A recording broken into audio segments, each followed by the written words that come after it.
durante esses dias, sexta à noite, sábado, manhã, tarde e noite, hoje de manhã e à noite, nós temos tido o imenso privilégio e a honra de receber quem eu reputo o maior apologeta vivo entre os batistas, o professor Guilherme de Carvalho, esteve nos brindando aqui com um banquete intelectual realmente profundíssimo. Tem sido uma bênção recebê-lo. Ele já vai estar de volta. Ele me disse que essa é a 7ª ou é a 9ª vinda dele aqui a Belém, está correto? Então, não pode subir aqui. O professor pastor Guilherme de Carvalho é graduado em teologia pelo Mackenzie, também pelo Seminário Batista do Estado de Minas Gerais, é mestre em teologia pela Faculdade Teológica Batista de São Paulo, mestre em ciências da religião, fundador e presidente da Associação Kuyper para Estudos Interdisciplinares, diretor da Associação Labri, seção Brasil, vice-presidente da Associação Brasileira de Cristãos na Ciência, um homem muito culto, um servo do Senhor, escravo da cruz, que entregou a sua vida para defender a fé cristã, principalmente em contextos difíceis, em contextos universitários, que demandam mais uma aparelhagem intelectual para colocar a fé de uma maneira mais racional. Então, nós louvamos a Deus pela sua vida. Eu tive o privilégio de ter o professor Guilherme de Carvalho 2 vezes lá no Equatorial, quando era reitor. Agora estou tendo o privilégio de tê-lo aqui na nossa igreja. Nós esperamos que essa será a primeira de uma gama de outras visitas que o irmão fará. Aqui estaremos na conferência que o Yuri acabou de anunciar, estaremos presentes lá, e espero em Deus que vários membros dessa igreja, pelo menos os seguros na verdade, com certeza estarão presentes lá, querido. Fique à vontade, que Deus abençoe. Pai querido, que as palavras da boca do teu filho e que o meditar do seu coração sejam agradáveis a ti, rocha nossa e redentor nosso. O povo de Deus apoiando diz: à vontade. Bom dia, meus irmãos. Vamos abrir as nossas Bíblias na carta aos Efésios. Capítulo 4.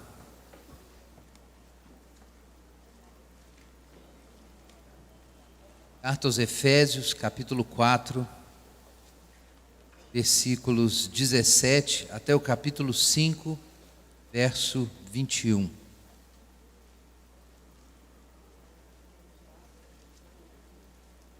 Carta aos Efésios, capítulo 4, versos 17 até o 5, verso 21. Irmãos, hoje nós celebramos no calendário litúrgico o dia de Pentecoste.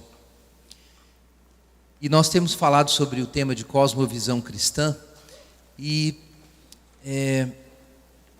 eu entendi que seria muito útil para os irmãos, concluindo a nossa série aí de reflexões apologéticas, falar sobre a obra do Espírito Santo, qual a relação que isso tem com esse tema, de nós termos uma visão cristã da realidade. Vamos ler o nosso texto. Efésios, capítulo 4, verso 17. Portanto, digo e dou testemunho no Senhor, que não andeis mais como andam os gentios, em pensamentos fúteis, obscurecidos no entendimento, separados da vida de Deus, pela ignorância e dureza do coração.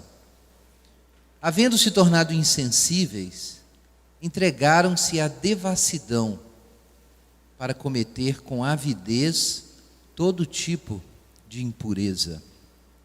Mas vós não aprendestes assim de Cristo.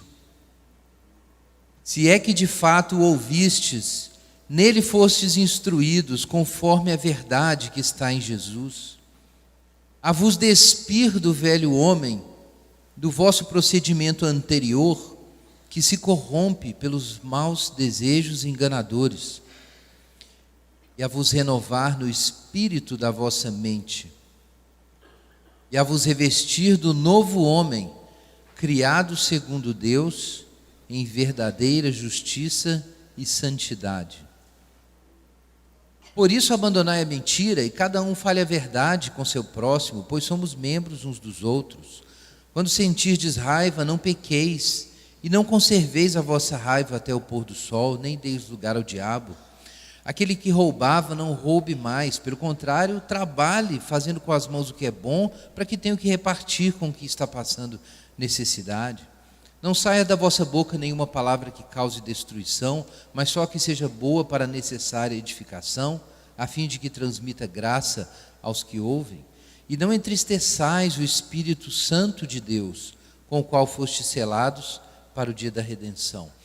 Toda amargura, cólera, ira, gritaria e blasfêmia sejam eliminadas do meio de vós, bem como toda maldade.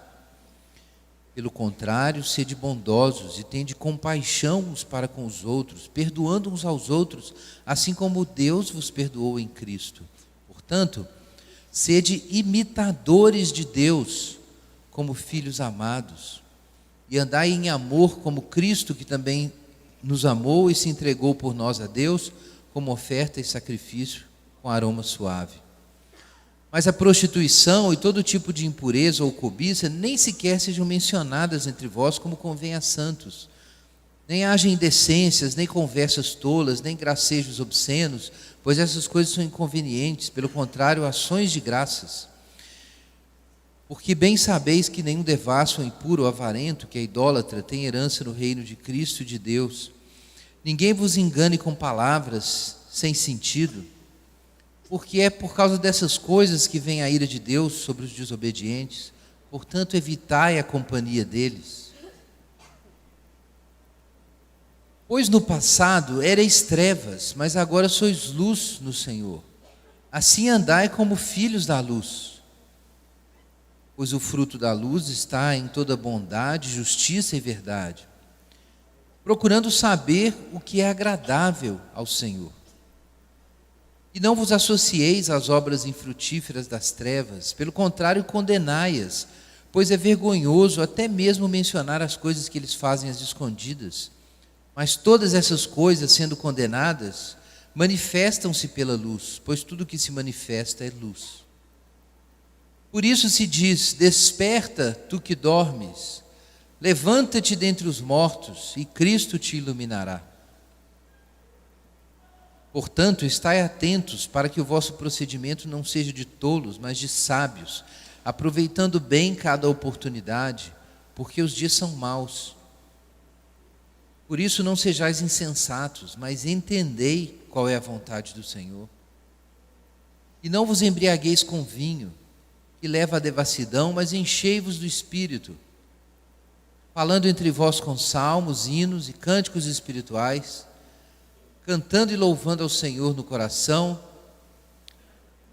sempre dando graças por tudo a Deus, o Pai, em nome de nosso Senhor Jesus Cristo, sujeitando-vos uns aos outros no temor de Cristo. Amém. Pai, nós clamamos novamente pela Tua misericórdia e a iluminação do Teu Espírito Santo, em nome de Jesus. Amém. Então, irmãos, como eu disse, a gente entrou nesse período no calendário em que a gente se lembra da descida do Espírito Santo. E é comum no contexto cristão se imaginar que não existe muita relação entre a vida no Espírito Santo e a sua vida intelectual. Não poucos irmãos compartimentalizam essas coisas. Tem seu mundo de reflexões, de ideias, de crenças, mas tem aqueles momentos que eles se lembram de que precisam da assistência do Espírito Santo para serem cristãos. E na verdade, sem a assistência do Espírito Santo é impossível imitar Jesus. Mas muitos acreditam que o que quer que seja essa assistência do Espírito Santo, ela não tem relação com a nossa vida mental.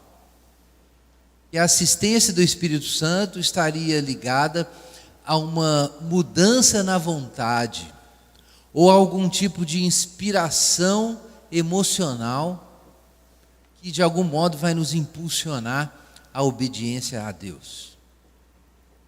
Então a gente precisa esclarecer essas coisas, e eu queria falar um pouco a respeito disso, do que precisa ser esclarecido quanto à obra do Espírito Santo e a nossa vida mental. Isso tem a ver com o tema que nós tratamos durante a conferência da cosmovisão cristã. Falamos bastante sobre isso, falamos muito sobre crítica cultural, sobre filosofia, mas também falamos, por exemplo, sobre Romanos capítulo 12, onde o apóstolo Paulo nos diz que a nossa mente deve ser renovada, para que a gente experimente que a vontade de Deus é boa. Ora, isso é exatamente o tema do nosso trecho. Sem uma renovação da nossa mente, nós não podemos provar a vontade de Deus e provar como ela é boa, como ela é perfeita e agradável. Esse é o nosso assunto aqui no trecho. Se você considerar o comecinho, versículos 17, veja aí na sua Bíblia, acompanhe por favor na sua Bíblia. Versículos 17 a 24. Aqui Paulo apresenta um posicionamento ou princípio da vida cristã que deve orientar os crentes quando se posicionam a respeito da vida cristã. Não andem, versículo 17, como andam os gentios, em pensamentos fúteis. Atenção, meus irmãos, isso é muito importante. O problema com os gentios, ou seja, é uma forma, ainda como Paulo falando como um judeu, se comunicando com gentios convertidos na carta aos Efésios, inclusive gentios que andavam desprezando muito os judeus. Então Paulo diz assim para eles: olha, não andem como gentios, mas obviamente ele se refere aos gentios incrédulos, ok? Então a gente pode entender que nós somos parte desse novo homem criado segundo Deus. É um homem coletivo, como Paulo ensina aí nos capítulos 2 e 3 dessa mesma carta. Mas vejam só então o que ele nos diz, que o problema com os gentios é que eles andam em pensamentos fúteis. Então isso é uma coisa importante para entender a vida cristã. A vida cristã é uma vida que não é governada por pensamentos fúteis. Quantos cristãos tentam viver a vida cristã sem abandonar os pensamentos fúteis? Não funciona, meus irmãos. Porque se há um traço que caracteriza a vida alienada de Deus, é que ela é uma vida confusa. Atenção para isso. Se você se lembrar das suas leituras aí de Salmos, de Provérbios, de Eclesiastes, você vai descobrir que o infiel, o iníquo, é chamado na Bíblia de tolo. Olha só, quem é o incrédulo? É um tolo. Não quero ofender a ninguém que não crê ainda em Jesus aqui. Estou usando a linguagem bíblica, é claro que isso precisa ser esclarecido, mas é que as Escrituras, em Provérbios, por exemplo, ensinam que o caminho para conhecer a Deus é a sabedoria. E que, por outro lado, sem o temor a Deus, não é possível obter a verdadeira sabedoria. E a recusa de Deus e da verdadeira sabedoria, ora, isso é tolice. Não é tolice no sentido de uma inteligência lógico-analítica, é uma tolice existencial. Isso é o que a Bíblia ensina e nós vamos aprofundar um pouco mais. Mas vejam, pensamentos fúteis. Meus irmãos, não é possível viver a vida cristã sem uma transformação na sua vida mental. Não é possível, não funciona. Você pode frequentar conferências de vida cristã, participar de eventos de liberação de poder, de busca de dons espirituais, de adoração, e de repente você pensa que ali você vai ter aquela experiência que vai mudar tudo, e você pode ter sim alguma experiência com Deus que vai mudar muita coisa, mas não vai mudar a raiz da questão se a sua vida mental não é mudada. Qual é o problema com essa vida nos pensamentos fúteis? Aliás, o que é exatamente isso? Veja nos versos seguintes, verso 18. Esses gentios que andam em pensamentos fúteis estão com o entendimento obscurecido e estão separados da vida de Deus por causa da ignorância e da dureza de coração. Então aqui está um pouco mais claro o que Paulo quer dizer. Nós temos pessoas aqui cujo entendimento da realidade não funciona bem. Então Paulo é muito claro dizendo que a vida incrédula não é uma vida de compreensão, uma vida de consciência, mas é uma vida de confusão. Mas a razão disso é que eles estão separados da vida de Deus pela ignorância e dureza do coração. Então isso é muito importante. O que o apóstolo Paulo quer nos dizer é que você não está em contato com a realidade se você não está em contato com Deus. Isso, a respeito disso, eu me refiro à realidade como um todo, à realidade de quem você é, e o certo e o errado, e que decisão eu preciso tomar amanhã e depois de amanhã, e assim por diante. Você não está em contato com a realidade se você está separado da vida de Deus. Se a ignorância e a dureza de coração fazem você viver como um ateu prático, alguém que não sabe e não quer saber a respeito de Deus e da sua relação com a sua existência. Então, se você está separado da vida de Deus, é o que diz Paulo, o seu entendimento está obscurecido. Isso indica que o seu coração se endureceu e que você vive na ignorância. Ora, o que esse afastamento da vida de Deus produz, de acordo com o verso 19, veja aí na sua Bíblia. Havendo se tornado insensíveis, entregaram-se à devassidão para cometer com avidez todo tipo de impureza. Diz o apóstolo Paulo que porque esses homens estão alienados de Deus e perderam o contato da realidade, estão com a mente governada por pensamentos fúteis, esses homens, ou seja, porque eles se tornaram insensíveis em relação a Deus, um efeito muito surpreendente acontece. Eles se entregam a, veja aí na sua Bíblia, devassidão para cometer com avidez todo tipo de impureza. O que o apóstolo Paulo nos diz é que a perda da sensibilidade em relação a Deus, é isso que ele diz, eles se tornaram insensíveis.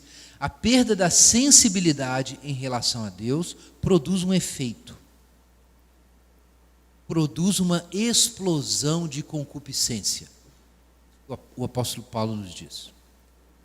A insensibilidade em relação a Deus, a separação da vida de Deus, a alienação em relação a Deus, a dureza de coração, a ignorância, de algum modo desarranjam a nossa existência e de repente nós ficamos loucos e precisamos cometer com avidez toda sorte de impureza. Então o apóstolo Paulo nos diz aqui que há algo no nosso make-up, da nossa constituição humana, que conecta esse contato sadio com a realidade por um lado, com o equilíbrio das paixões por outro lado. E se a gente rompe essa relação fundamental e perde o contato com ela, isso vai produzir, por outro lado, um excesso e um desarranjo das paixões. Então aqui nós temos algo muito importante que precisa ser pensado. Há muito o que dizer a respeito disso. Muitos pensadores cristãos já se esforçaram para compreender que relação seria essa. Desde os pais, de Agostinho até a teologia medieval, em Tomás, se diz isso, que é parte da obra da graça que as nossas paixões sejam ordenadas, que as nossas afeições, os nossos amores sejam equilibrados de acordo com a natureza e o valor relativo das coisas. Então, a gente deve amar pouco o que tem pouco valor, amar bastante o que tem muito valor e amar absolutamente aquilo que tem valor absoluto. Mas se a nossa percepção da realidade é distorcida, a nossa vida afetiva, os nossos amores, as direções do nosso coração se descontrolam. Paulo ensina a mesma coisa na carta aos Romanos, capítulo 1. Os homens, tendo conhecimento de Deus, não o glorificaram como Deus, nem lhe deram graças, eles recusaram o culto a Deus. Diz Paulo que ao invés disso, ou até mesmo para lidar com essa rejeição de Deus, eles se tornaram loucos em seus raciocínios, se obscureceu o coração insensato, inculcando-se por sábios, tornaram-se loucos, diz Paulo, e mudaram a glória do Deus incorruptível em semelhança de imagem de homem corruptível, bem como de aves, quadrúpedes e répteis. É a idolatria. E qual o resultado disso? Deus os entregou às concupiscências do seu coração. E mais embaixo ele diz que Deus os entregou a uma disposição mental reprovável. Ora, o ponto é que se nós nos afastamos de Deus, uma explosão infinita de desejos acontece na alma. E a razão, mais de um autor na história ocidental apontou isso, Dostoiévski apontou isso, Kierkegaard apontou isso, é que se você perde o infinito, o que resta em você é o desejo infinito. Ele vai te destruir, ele vai queimar a sua carne até cinza. E é isso que acontece aqui. A perda da sensibilidade em relação a Deus cria um desejo infinito e uma dor infinita. E como você compensa isso? Você precisa de uma analgesia. Como você se livra dessa dor? Com a devassidão. Você lida com essa dor, com esse cometimento, com a avidez da impureza e assim por diante, com esse mergulho no pecado. É isso que nós temos nos 10 mandamentos, irmãos. Paulo fala sobre isso também em Romanos capítulo 7, que o pecado significa que a cobiça toma conta da existência. Olha, por que Paulo citou entre os 10 mandamentos a cobiça? É o último mandamento. Porque a cobiça é o que resulta de rejeitar a Deus. Isso é o que está, como nós dissemos em Romanos 1, você perde o conhecimento de Deus, não cultua a Deus, então você entregue a cobiça, ao desejo infinito, ao desejo de devorar todas as coisas ao seu redor para tapar esse buraco sem fundo. Então uma coisa se segue à outra. Você quebra o primeiro mandamento, não terás outros deuses diante de mim, você vai quebrar todos os mandamentos, porque você vai quebrar imediatamente o último, não cobiçarás. Então uma vez que você perca o conhecimento de Deus, toda a lei vai ser quebrada, por causa da explosão do desejo infinito. Só Deus pode resolver essa questão. Então, sem uma conexão com Deus, sem a consciência da realidade de Deus, da presença de Deus, da suficiência de Deus, meus irmãos, é impossível viver a vida cristã. Ela se torna meramente uma série de regras morais e muito difíceis de serem cumpridas. Então, em primeiro lugar, é necessário que nós tenhamos a consciência ou a recuperação da consciência de Deus. E recuperar a consciência de Deus não é só acreditar como uma afirmação abstrata, dogmática, que Deus existe. A questão toda se trata de reconhecer a vida de Deus, de ser sensível à realidade de Deus. Mas é certo que isso deve transformar, então, a sua mente.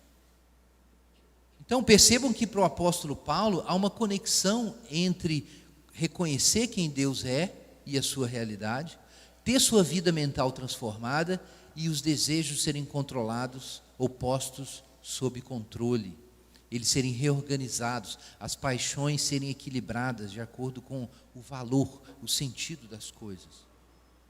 Irmãos, então percebam que a vida cristã pode ser descrita, a partir desse nosso trecho, como uma vida de consciência da realidade de Deus, uma vida de sensibilidade e, consequentemente, uma vida de pensamentos úteis, já que o problema são os pensamentos fúteis. E daí se seguem as recomendações de Paulo. Veja na sua Bíblia, a gente não aprendeu assim a Cristo, no versículo 21, o que o nosso discipulado de Jesus nos ensina é que nós morremos com Cristo e ressuscitamos com Ele. Então a gente precisa se despir do velho homem, porque o velho homem representa um modo de vida que tornou-se obsoleto, que foi crucificado com Cristo na cruz.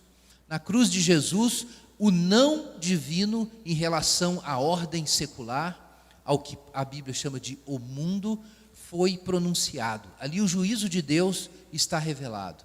É como, eu gosto de usar essa ilustração, isso é como, talvez vocês conheçam a história daquele navio, Titanic, que afundou porque esbarrando em um iceberg, teve todas as os compartimentos de ar que eram necessários para a flutuação, todos foram rasgados, mas, segundo os relatos dos sobreviventes, o que aconteceu quando o navio se chocou com o iceberg foi que ele apenas tremeu.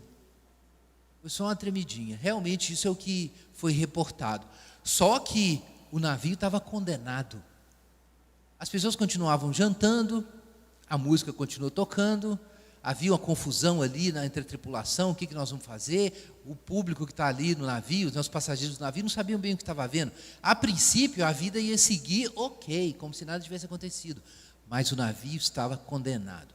Meus irmãos, quando a gente olha para a cruz, a gente sabe que esse mundo sem Deus está obsoleto. Ele pode durar 5 minutos, 1 hora, 200 anos, 6.000 anos, não importa, já era.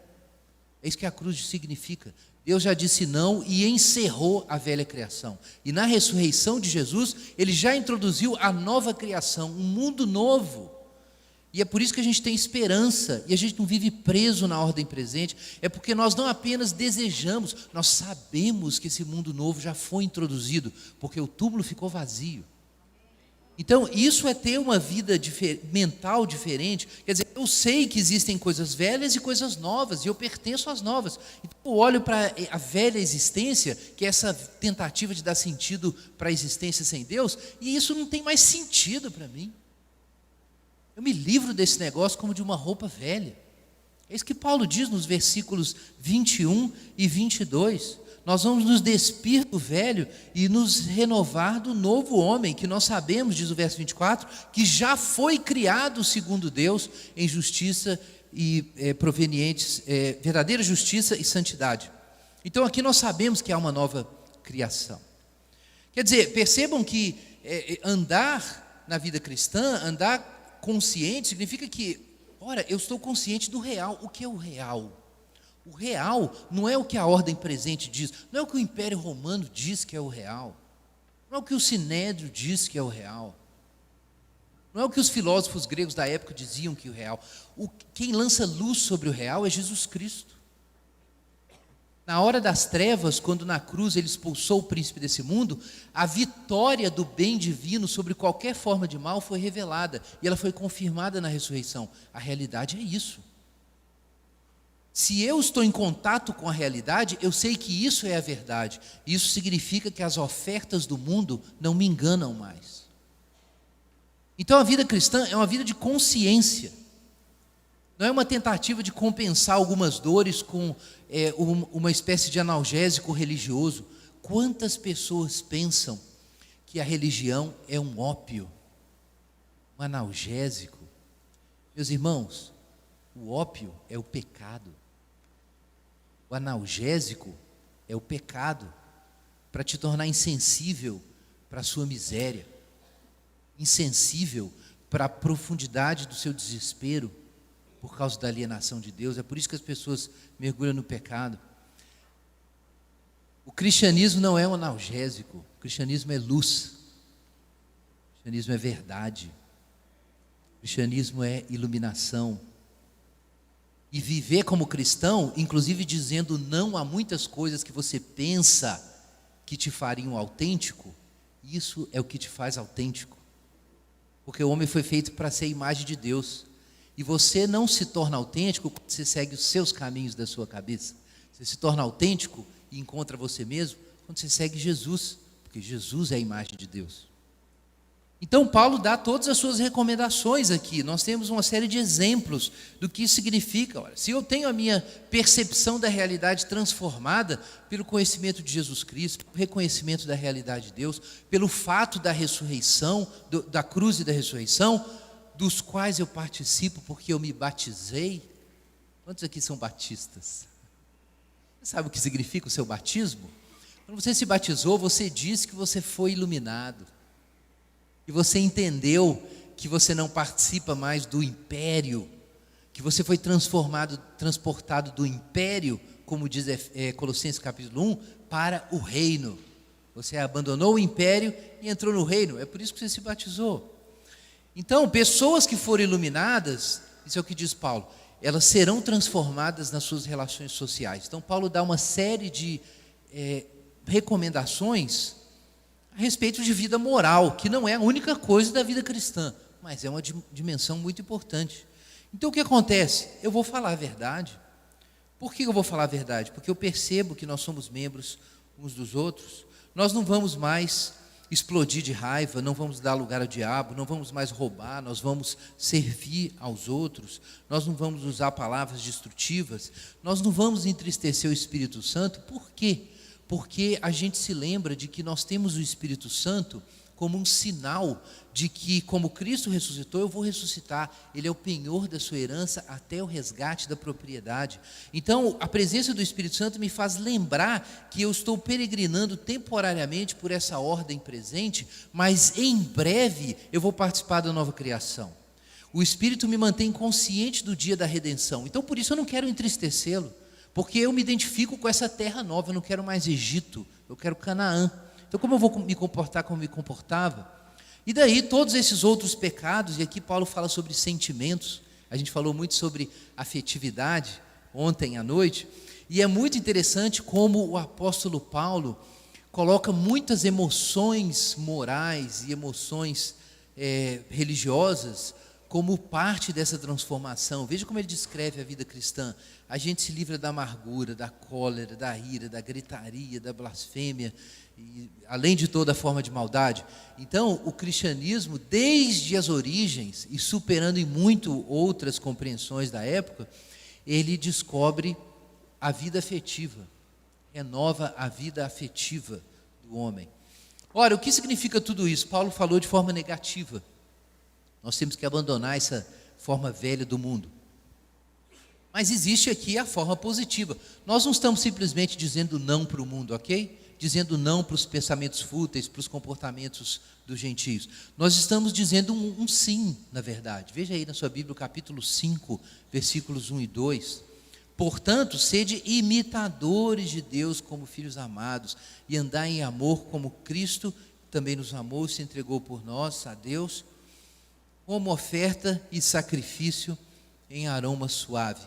Ora, vejam, irmãos, há um conteúdo positivo nessa vida de olhos abertos.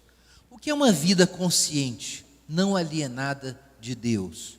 Não apenas é uma vida que sabe dizer não ao mundo, porque compreendeu que o velho é obsoleto, mas também uma vida que diz um sim sinalizado pela ressurreição. Que sim é esse? É a possibilidade da visão de Deus e da semelhança com Deus. Então, uma vida que não está presa em pensamentos fúteis é uma vida que está consciente da obsolescência das formas alienadas de Deus, de construir a vida, mas que ao mesmo tempo está ciente de uma possibilidade de recuperar a imago Dei, de recuperar a semelhança com Deus. Então, a vida cristã envolve, por isso, uma nova paixão, e essa possibilidade do infinito é que tapa o buraco infinito do desespero que está dentro do nosso coração e, consequentemente, nos livra de tentar compensar essa dor mergulhando no pecado. Por que as pessoas mergulham no pecado? Por que a gente peca? Por causa da dor, do pavor, do desespero, da incredulidade, da alienação de Deus. Você tem que resolver isso de algum jeito. E no lugar do conhecimento de Deus, como eu disse, surge uma cobiça infinita. Ou como Dostoiévski fala, o tal buraco do tamanho de Deus. Olha, o que Paulo está nos dizendo aqui é que quando nós temos essa vida consciente de Deus, o que nós descobrimos é que essa possibilidade se abriu de novo. Eu posso me unir a Ele, me assemelhar a Ele, participar do bem que emana de Deus. Eu posso imitá-lo e me tornar semelhante a Ele. Então, essa nova paixão, que é a paixão pela semelhança com Deus, é que vai reorganizar os seus desejos. E eles vão assumir as proporções adequadas de acordo com os bens. Então você não vai mais idolatrar a sua carreira, o seu trabalho ou a sua esposa. Você também não vai mais considerar coisas de valor inferior, como objetos, bens materiais, como superiores a pessoas. Exatamente por isso, porque na medida em que você se apaixona pelo bem que está em Deus e se aproxima dele, então toda a sua escala de valores e a organização da sua vida afetiva vai ser mudada. Não tem como não ser mudada. Quer dizer, você não vai ser santificado, meu irmão, sem que a sua mente conscientemente deseje a imagem divina.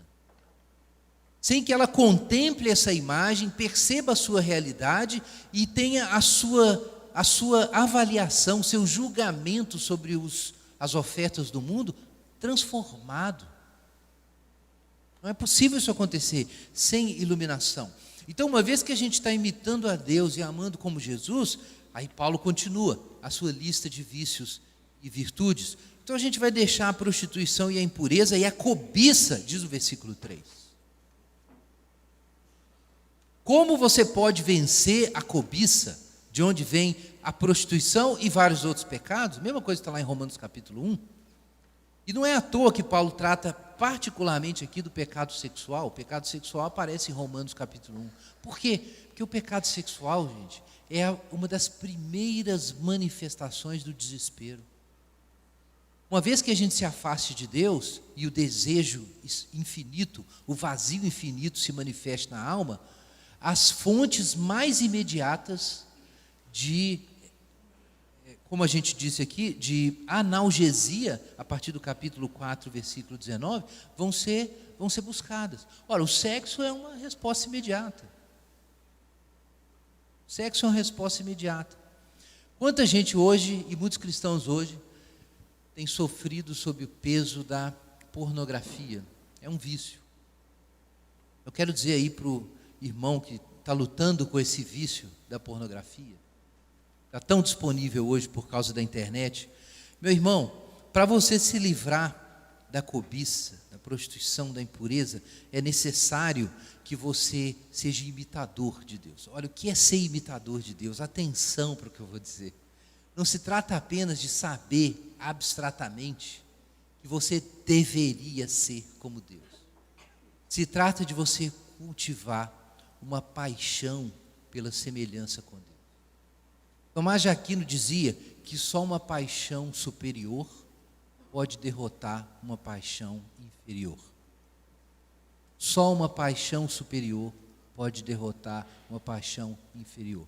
Meu irmão, por que você está preso nesse vício? Claro, existe condicionamento neurológico, a gente sabe disso, existem vídeos aí, TED, por exemplo, que você vai poder assistir sobre o assunto e compreender que existem padrões comportamentais que são impostos a nós por causa de mudanças até físicas do cérebro. E você vai ter que lutar contra isso de várias formas para que isso seja mudado. Mas eu quero dizer uma coisa e compreenda muito bem. A razão por que é tão difícil vencer certos pecados é porque o amor ao Senhor ainda é pequeno. Atenção para o que eu estou dizendo, não se iluda. Você pode se iludir e dizer o seguinte: não, eu amo ao Senhor sim, eu não sei por que eu tenho esse comportamento. Não, meu irmão, isso é igual o sujeito que erra a conta de matemática e diz o seguinte para si mesmo: eu fiz tudo certo, como que deu resultado errado? Meu amigo, deu resultado errado porque você não fez tudo certo. E você não vai conseguir refazer a conta e descobrir onde você errou, enquanto você bloqueia o seu raciocínio com a falsa crença de que você fez tudo certo. Então, a razão por que você ainda vive no pecado é porque você quer, e é importante que você compreenda isso. Senão você não vai realmente fazer algo a respeito da sua existência. A razão por que a cobiça ainda tem poder na nossa vida é porque o nosso amor, a nossa paixão, a nossa contemplação da imagem divina ainda é frágil, ainda é insuficiente. Então, meu irmão, eu quero te desafiar a dizer isso para você. Não tem nada errado com o Evangelho. Não é que aquilo que os pastores pregam é blá, blá, blá. Não é que o Espírito Santo é uma ilusão. É que o meu entendimento ainda está obscurecido. Eu ainda estou insensível. Ainda estou compensando o vazio com essas coisas e eu não deixo a dor desse vazio me alcançar. Leia Eclesiastes. frequente a casa de luto, contemple a realidade da sua miséria, da sua alienação de Deus e a inutilidade das soluções que você vem buscando. Sem você passar por isso, você não vai ter esperança. Então, meus irmãos, o cristianismo é um lugar de luz, não é um lugar para compensar dores, não é isso. Nem sempre é fácil contemplar a luz. Você já teve aquela experiência de repente, você está ali no cochilo e alguém abre a janela, o sol vai direto nos olhos, e aí aquilo dói, né? Você fecha os olhos, incomoda. Então a luz faz a gente fechar os olhos. Alguns de vocês estão querendo fechar os olhos agora. Não feche.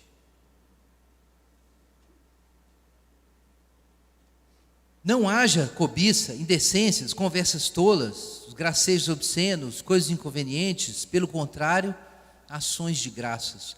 Ora, que coisa, versículo 4.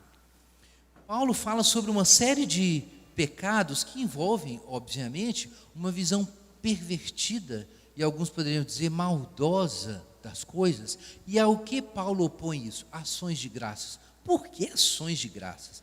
Paulo podia ter dito que a gente devia ter, ao contrário dessas coisas, pensamentos puros. Na verdade, estaria perfeitamente de acordo com tudo que ele está ensinando até agora. Mas por que ele falou sobre ações de graças? Meus irmãos, isso significa... O que são ações de graças? Obviamente, agradecer significa que você reconhece a ação do outro em seu favor. Você agradece porque recebeu um presente, porque recebeu um agrado, porque foi lembrado, porque foi ajudado. Ora, o que significa uma vida de ações de graças? Significa uma vida consciente da presença e do amor de Deus. Como você pode prestar sempre ações de graças se você realmente não acredita que Deus está lhe dando coisas constantemente? Para você praticar ações de graça, eu me lembro quando eu era criança, a minha avó estava o tempo inteiro dando graças a Deus. Graças a Deus por isso, graças a Deus por aquilo, graças a Deus para lá e para cá. E eu ficava olhando aquilo e pensava assim, o que ela está vendo que eu não estou vendo? Eu lembro nitidamente do meu incômodo. Me parecia artificial ficar dando graças a Deus. Parecia uma espécie de exercício religioso vazio. E com o tempo eu descobri o que estava acontecendo. É que apesar de, como uma criança educada na igreja, eu crer em Deus, eu dizer que acreditava em Deus, eu não vinculava Deus aos fatos da vida ordinária. Por exemplo, o sol nasceu. Para mim o sol nasceu porque tinha que nascer. Eu aprendi sobre o sistema solar, né, e sobre o movimento do Sol, sobre o seu eixo e tal. Então, para mim, estava tudo certo. O Sol tinha que nascer, tinha razões físicas para isso e pronto. Mas diz Jesus, no Sermão da Montanha, que Deus faz o seu sol nascer sobre quem? Justos e injustos. E aí teve esse dia que eu tive um entendimento de que os fatos ordinários da vida, e não importa se a gente tem explicações científicas para ele ou não, isso é uma outra história, mas isso não muda nada. Deus é a causa primária por trás de todas as causas secundárias. Mas quando eu compreendi isso, então eu olhei para o sol e falei, cara, isso não é um fato ordinário. O fato de eu ter sol aquecendo minha pele não é algo trivial. É parte de uma relação interpessoal entre o Criador e as suas criaturas. Deus se comunica com elas, e algumas não querem ouvir, por meio do sol. Quando o sol nasce, Deus está dizendo para as criaturas que Ele é bom. E está dizendo para nós que, como nós temos que ser como nosso Pai, a gente tem que ser bom também todos os dias. As misericórdias do Senhor se renovam todas as manhãs. Então, não é algo trivial. Porque eu tenho pão, é porque o padeiro fez o pão. E por que você ora então, o pão nosso de cada dia dá-nos hoje? Foi o padeiro que te deu o pão e você comprou com o seu dinheiro. É porque, na verdade, tudo vem de Deus. Então, o que é uma vida de ações de graças? É uma vida consciente o tempo inteiro dos movimentos divinos em nossa direção. É uma vida consciente o tempo inteiro de que as dádivas que nos mantêm vivos não são triviais. Eu respiro, graças a Deus. Eu comi hoje de manhã, graças a Deus. Eu tenho roupas, graças a Deus. Eu tive doente hoje, mas hoje eu não estou, graças a Deus. Eu estou doente hoje, mas eu ainda não morri, graças a Deus. Eu tenho pessoas, graças a Deus. Meu marido me deixou, mas minhas amigas ainda me amam, graças a Deus. Eu tenho uma igreja, graças a Deus. Então, viver em ações de graça significa que você não está alheio à vida de Deus pela dureza do seu coração. Se você só se lembra de dar graças a Deus no domingo aqui na igreja, então você está vivendo alheio à graça de Deus. Não admira que o evangelho não funcione na sua vida. Porque se você vive inconsciente de Deus, meu irmão, os desejos infinitos vão explodir e você vai pecar como um incrédulo. E vai chegar no domingo e vai perguntar para você mesmo: será que o cristianismo funciona? Meu irmão, funciona, mas você tem que ser cristão para ele funcionar. Então é necessário viver diante da realidade de Deus, viver e responder à realidade de Deus. Olha, o que é tudo isso? Versículo 5 em diante, é o sinal da condenação, esses comportamentos pecaminosos. Nem o devasso, o impuro, o avarento, que é idólatra, tem herança no reino de Deus e de Cristo. Ninguém engane vocês, porque essas coisas trazem a ira de Deus. Então não se iluda pensando que no final, como os universalistas, não, Deus é bonzinho, no final vai dar tudo certo. Meu irmão, ninguém vai para o céu se não quiser ir. Entende isso? Ninguém vai para o céu se não quiser ir. Se você fica esperando o dia da morte para ir para o céu, mas aqui você gosta mesmo do inferno, não vai funcionar isso. Vai dar certo. Para você andar nas ruas do céu, você precisa amá-las agora. Para você receber a luz do sol da justiça na sua pele, a sua pele tem que ser treinada agora. Porque o mesmo sol que vai iluminar o rosto dos santos, vai queimar a carne dos incrédulos. E se você não ama a glória de Deus agora, por que você acha que depois da morte você vai amar? Então é isso que Paulo diz, não se iluda. Tem gente querendo te enganar, te iludir, dizendo que você pode viver de qualquer jeito, porque Deus é bom e a graça de Deus vai te segurar. Não é isso, é claro que a graça de Deus vai te sustentar, mas a graça não é barata, como dizia Bonhoeffer. A graça é algo que você recebe com a condição de aceitar que a graça te mude. A graça do Evangelho é a graça de ser colocado nessa jornada de transformação à imagem de Jesus Cristo. E se você não disser sim a essa jornada na qual a graça vai te lançar, então você não pode entrar nela. É isso que o apóstolo nos diz. Então não se iluda com essas pessoas que dizem isso. Porque a verdade, diz o versículo 8, inclusive ele diz no 7, evitem essas pessoas aí que tem essa versão antinomista, essa versão fácil do Evangelho. Evite essas pessoas. E ele diz no versículo 8, porque antes vocês eram o que? Trevas, mas agora vocês são luz no Senhor. Irmãos, aqui está definida a posição cristã. O que é o cristão? É alguém que viu a luz e se tornou luz. Se você viu a luz e se tornou luz, não dá para viver uma vida de inconsciência. Então Paulo chama os cristãos, veja na sua Bíblia, o versículo 8 em diante, andai como filhos da luz, pois o fruto da luz está em bondade, justiça e verdade. Quem vê a luz, ama o bem. Quem não ama o bem, não viu a luz. Quem não ama o bem, não viu a luz. Agora veja na sua Bíblia o versículo 10. Esse versículo é crucial para nós. Versículo 10. Sei que alguns irmãos estão com o celular, lendo a Bíblia no celular. Atenção, como está aqui na versão Almeida século 21. Procurando saber o que é agradável ao Senhor.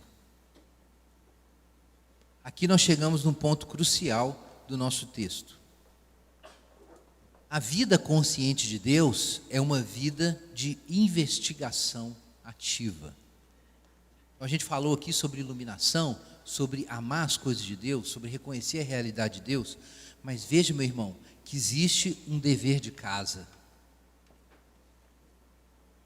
É necessário procurar saber o que é agradável ao Senhor. Faz todo sentido.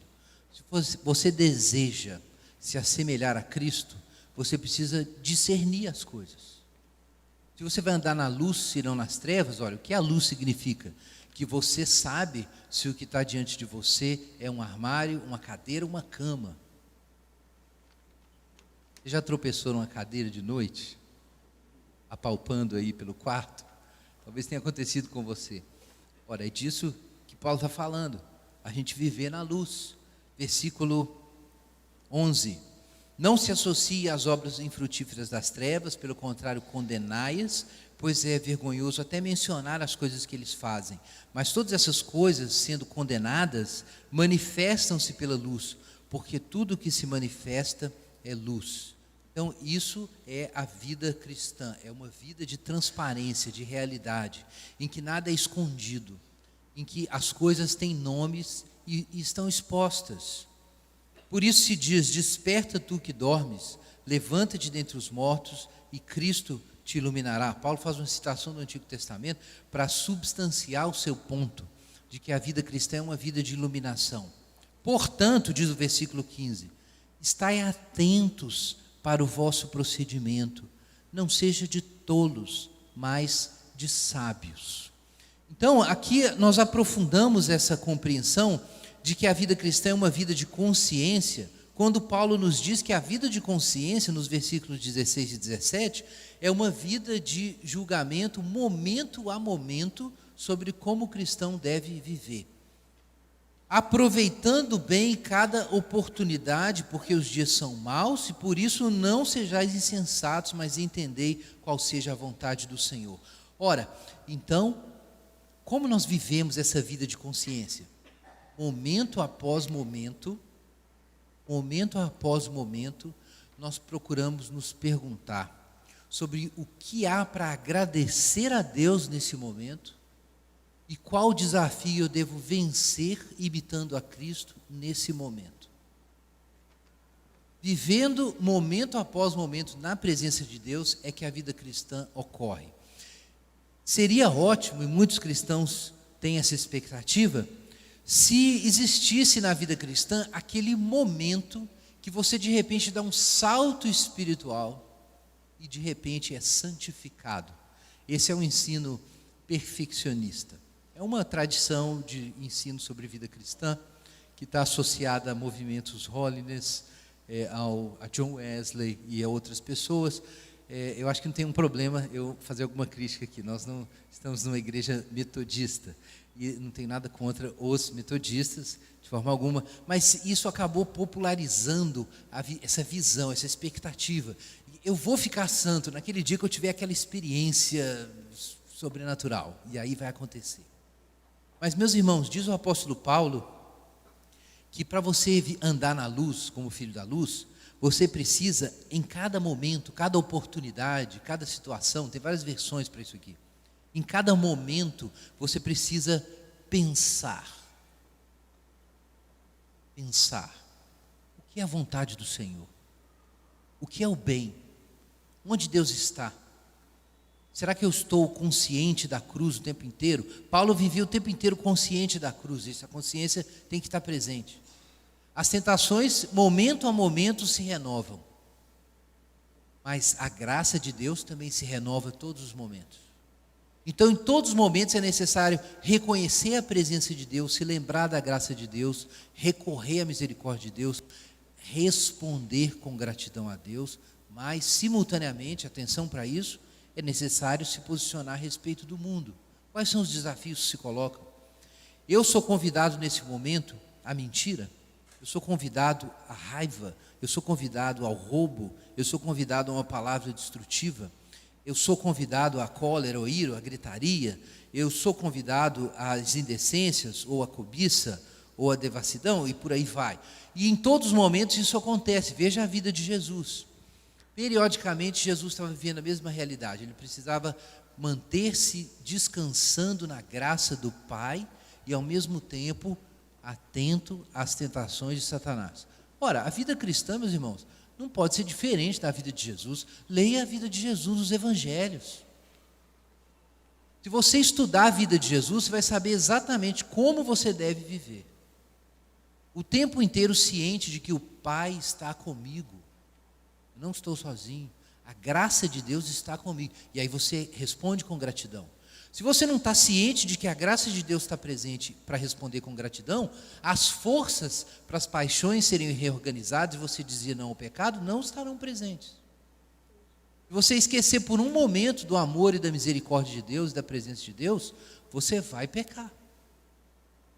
Mas ao mesmo tempo, não se trata só de reconhecer a realidade de Deus, se lembrar dela, mas dessa realidade de Deus alterar a sua avaliação do momento presente. O que está realmente acontecendo agora, nesse conflito que eu tenho com meu chefe, ou que eu tenho com meu parente em casa? Para dar uma ilustração aqui. O que está acontecendo? Que batalha é essa? O que Jesus ia fazer nessa situação? O que alguém que sabe do amor de Deus e da vitória da cruz e da ressurreição deve fazer diante dessa situação? Então, isso é um esforço para se manter na luz, para não entrar nas trevas. É um esforço consciente, momento após momento, de permanecer na luz e responder à realidade do ponto de vista da luz. Então, Paulo não apenas nos diz isso em termos gerais, luz e trevas, o que a gente deve fazer, mas ele diz que em cada momento, em cada oportunidade, a gente precisa compreender qual seja a vontade do Senhor. A vida cristã é vivida assim, momento após momento, respondendo com gratidão à realidade de Deus, do seu amor, da sua graça, e julgando criticamente as demandas que a situação coloca. E essa é a vontade de Deus. O que é a vontade de Deus? Sempre. A vontade de Deus tem gente que fica aí lutando para tentar descobrir o propósito de Deus para a sua vida, e não percebe muitas vezes que a vontade de Deus é a situação na qual você está lançado. Você tem que responder como cristão a essa situação. O que a situação puser para você agora. A situação pode colocar para você uma amizade, pode colocar um conflito, você pode ter um desafio para enfrentar, profissional, pode ter uma situação de opressão diante da qual você tem que se posicionar. Em cada momento, Deus te apresenta uma prova. E nessa prova você deve vencer a tentação e responder à graça de Deus. Por isso, nós estamos chegando finalmente no Espírito Santo. Eu disse que esse era o assunto, né? Versículo 18. Finalmente, diz o apóstolo Paulo, não vos embriagueis com vinho que leva à devassidão, mas enchei-vos do Espírito.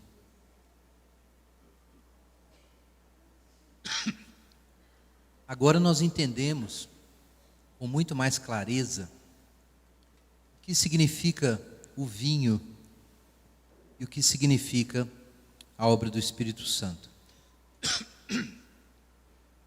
Irmãos, à luz de toda a nossa leitura, à luz do que nós lemos no capítulo 4, versículo 17, 18, 19, os gentios obscurecidos, alienados, os gentios, né? Eu disse os discípulos, gentios alienados, separados da vida de Deus, insensíveis, se entregando à devassidão. Olha o que é isso, irmãos, isso é o vinho.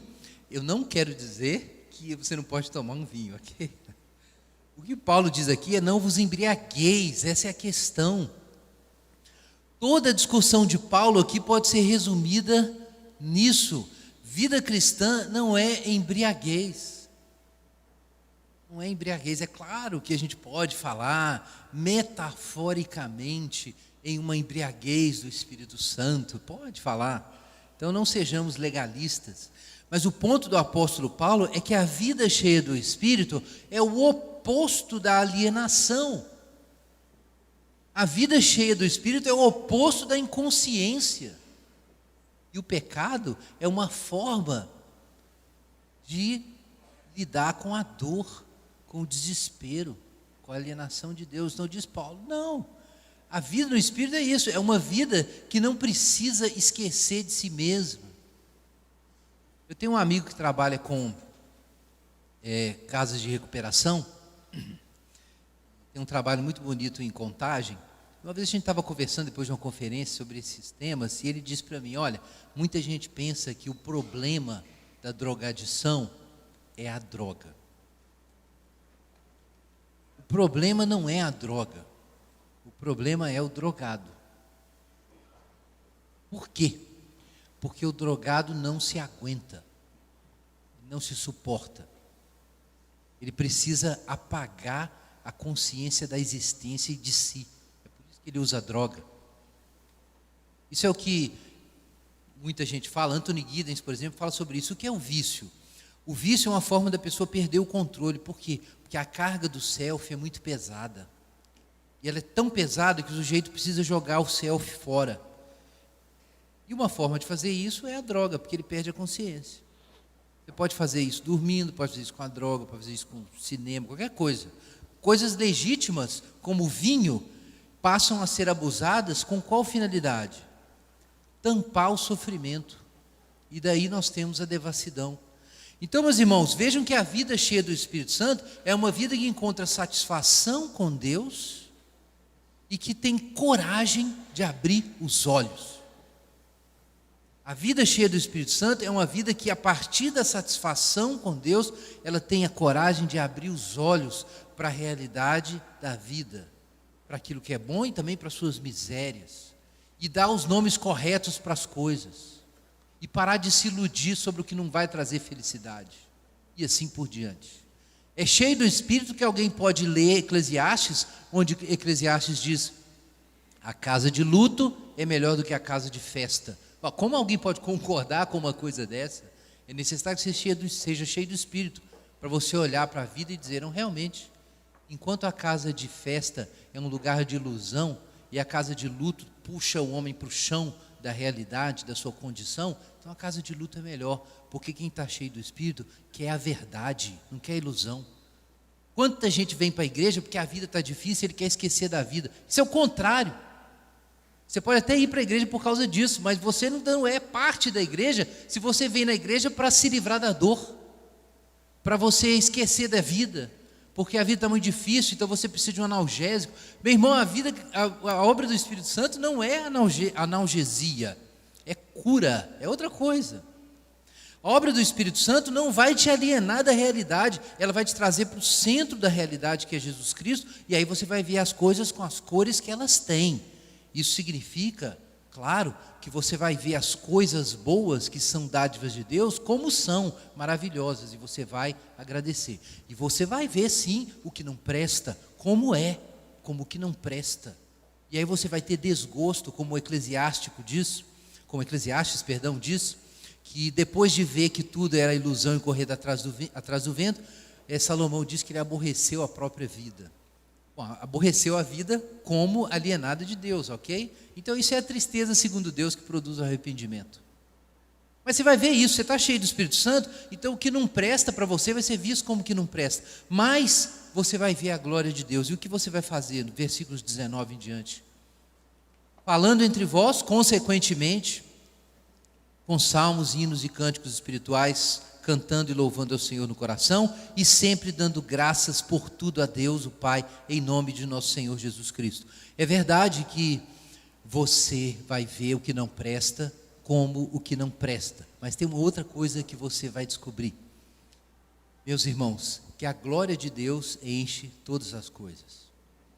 Então, sendo cheio do Espírito Santo, sendo livrado da embriaguez, dos analgésicos do mundo, você vai ver a pecaminosidade do pecado, mas você vai ver os sinais da glória e da graça de Deus em todos os lugares. E por isso você vai ser habilitado a dar graças a Deus em tudo e a ter um louvor no seu coração. E finalmente, diz Paulo, isso vai mudar a sua relação com os outros. Ao invés de usar os outros para tapar o buraco do desespero e da cobiça, você, pleno de Deus e cheio de gratidão, vai finalmente imitar Jesus e servir aos outros. Vamos orar. Quero te desafiar a pedir ao Senhor que te dê essa graça de ser cheio do Espírito Santo nos termos da Bíblia. Você não vai pedir agora para ser cheio do Espírito Santo para você parar de sentir as dores da existência. Você deve buscar ser cheio do Espírito Santo para ser como Jesus, para ver as coisas que Jesus vê, amar as coisas que Jesus ama, preferir aquilo que Jesus prefere, para você contemplar a face de Deus e se tornar semelhante a Ele. para você ver a realidade de onde você está e do que é o mundo e do que é a sua vida hoje, para que as suas paixões sejam mudadas. Pai, em nome de Jesus, nós pedimos o socorro do Senhor, porque nós sabemos que sem a assistência sobrenatural do Teu Espírito Santo, a vida cristã é impossível. E Pai, nós pedimos que o Teu Espírito seja derramado na nossa vida, que os nossos olhos sejam abertos, os nossos ouvidos sejam curados, que nós ouçamos, vejamos, sintamos aquilo que o Senhor vê, ouve e sente. Pedimos que o Senhor nos livre dos enganos do mundo, da carne e do diabo, que a gente veja as falsas promessas como são, ó Deus, como falsas promessas. Tem misericórdia de nós, Senhor. Derrama o Teu Espírito Santo hoje e nos dias que virão, nesse tempo em que a igreja no mundo todo relembra o Pentecoste. Pai, que isso não seja só uma teoria ou uma data, mas seja uma oportunidade de encontro com o Senhor para todos os irmãos nessa igreja. Em nome de Jesus nós oramos e Te agradecemos. Amém.